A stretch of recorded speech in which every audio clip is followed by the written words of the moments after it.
welcome to 5 Elements Living. We're in the kitchen with Paula Umel, where I'm going to do very little because this is something that I have not done. I'm looking forward to her making a tincture. So welcome. Thank you, Shelby.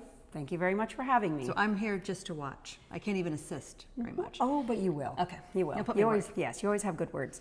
So what we're going to talk about today is we're making a tincture that is for female reproductive tract health. And the first herb that we're going to use is stinging nettles. I use stinging nettles in practically every herbal combination that I do because it's an amazing cell nutritive herb. It feeds cellular health with minerals and nutrients that And we have need. it locally. And we do. It's all over my backyard. Yay. This is red raspberry leaf. Is there a smell? No, No, I just mean, like other leaf, than just green. earth, Yeah, it just just smells earth. like, it's red raspberry leaf. It's a uterine tonic. It is a herb that's specific for the reproductive tract, but it's also a really high mineral herb that's great for bones. So we're going to use that one. And then this is red clover flower. We all know what red clover looks like. This is a blood cleansing herb, but it's also a really good herb for the female reproductive tract, female hormones as well, phytoestrogens. And the combination of the red raspberry leaf and the red clover together enhance fertility. So that is really nice for women who want to enhance fertility and get pregnant. So we've done teas with these before. We've Yes. done a different version of teas, but this is a tincture. This is a tincture. And So we're what's going to the make difference? Well, a tea is a water extract, and in the herbal world, we like to call them. I'm losing my thought process right here. Medicinal infusion. So it's an infusion. Whereas a tea, a lot of people, they dip their tea bag for 2-3 minutes and then they get rid of it. So it isn't as strong. Right, it isn't as strong. An infusion, when you make it with water, is really extracting the nutrients from the herbs, a water extraction. So this is going to be a vodka extraction, and that extracts a little bit differently, and it'll pull different things from the plants at the same time. In a tincture, you can also add a little bit of water to it so that you get an alcohol water-based extraction. So what I'm going to do... Well, I just want to say too, we're using vodka because it's clear. And Tasteless. It's tasteless, and it is small batch. Yes. As well, so there's a cleaner feel to it. So we're not putting any chemicals into these tinctures whatsoever. So No, I'm clean, very- small batch and vodka because it's clear and clean. Right, and we Okay. want it for our health. This is health promoting, so I'm very picky about the vodka that I use.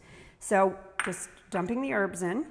This is so simple to do. Anybody can do this in their own home. They can make their own tinctures.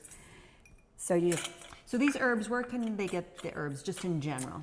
Here locally, Nature Storehouse, Potsdam Food Co-op, probably the health food store in Messina and Ogdensburg, Nature's Way, Natural Way. Yes. Yes. Naturally. So if they don't live where we live, they can go to any health food store. They could also probably do, I bet you, some farmers markets. Farmers markets would have them. A lot of farmers markets have... They just sell the bags that they have usually made them or harvested. Yep. Harvested themselves. Harvested. It's usually about an ounce of the herbs. You can also go online. Mountain Rose Herbs is a great place to get herbal yes, stuff. you could order online. Yep, Frontier Herbs. You can find them on Amazon. I always recommend that people go with organic. Always go with organic. Well, especially if you're extracting with vodka, you don't want to be pulling out the pesticides and the Exactly. herbicides that are on there because you're going to be taking that in at a high rate because when you drink vodka or any kind of clear alcohol, it opens the capillaries, it opens up the veins. So Yes, it pulls things pulls quickly. things. Okay. So yeah, you want it to be healthy. And if you're making something that's to enhance your health, you don't want to be putting vodka in it that is low-end vodka and full of chemicals. So here we have... flavored. Or flavored. No flavored vodka. No. So you just fill it, and that's it. If you want to add some water to it, just leave some space and add water, and there it is. Push your herbs down in. Make sure they are completely covered with the menstruum, the water extract, or the alcohol extract, and then cover your jar. This will set for a month. Where would you store it? I would store it in a cupboard. I usually put it in my cupboard in my kitchen right near the sink so that when I open the cupboard to get out plates or cups, I just pick it up, shake it, put it back in. Always date it. So you put the date, and then you put what's in it. So raspberry, nettle, and clover. That way you know exactly what's in it, the exact date, so a month later you can strain it. So when your kids get under there, they don't think it's going to be a mustard they're going to put on there. That's right, and nobody gets into Their it. bread. So then in this jar here, I have one that I had prepared ahead of time so that we would have one to strain. So then when the month is up, and if it goes 6 weeks, if it goes 2 months, it's not going to be any harm. You just take it, you dump the herbs into, this is a metal strainer and a funnel, and then just take something that you can gently push the fluid out of the herbs. And if you're making large amounts of a tincture, companies that make it, they have, you know, press machines that do this so much more easily. So yeah, so you could buy the tinctures, but you know where this came from. You know what's in it. Yes. And you know how clean it is. Yeah, these are all local herbs, and so I know exactly what's going into it. I know where I got the vodka. I know I bought a nice small batch made vodka.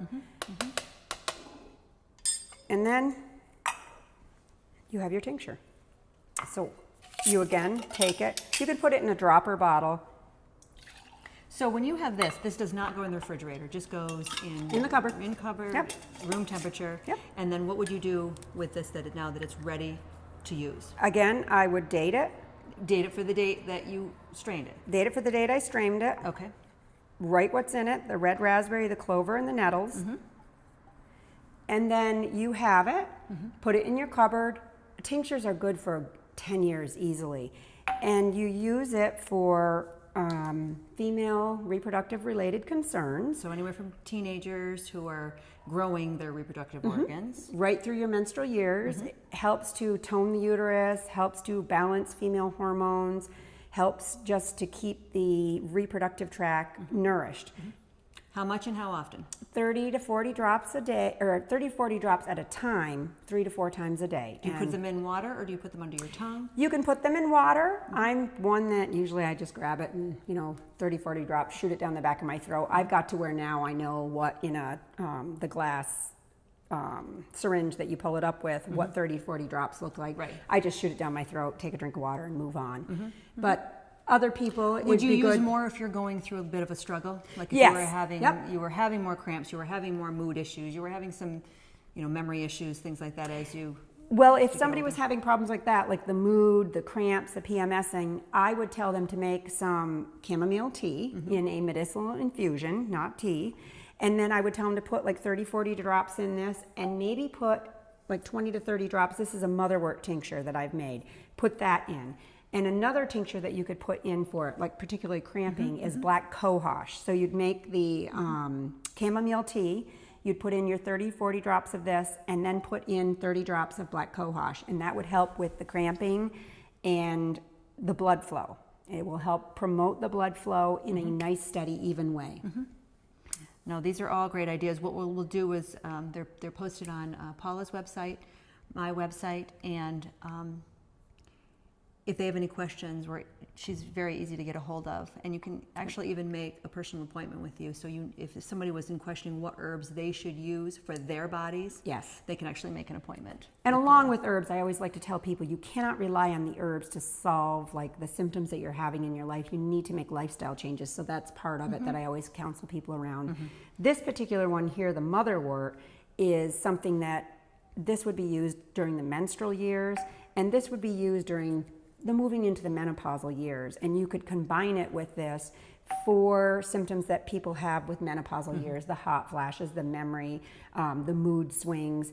This is a very nice tincture for women who are moving through those menopausal years. And just keep it next to you. What I do with mine that you've made me is I keep them just right next to the vitamins. Absolutely. So you know when to take them. It's right with something you're already going to take. Like it can already be out on the counter. Doesn't get pushed back to the refrigerator where you don't see it.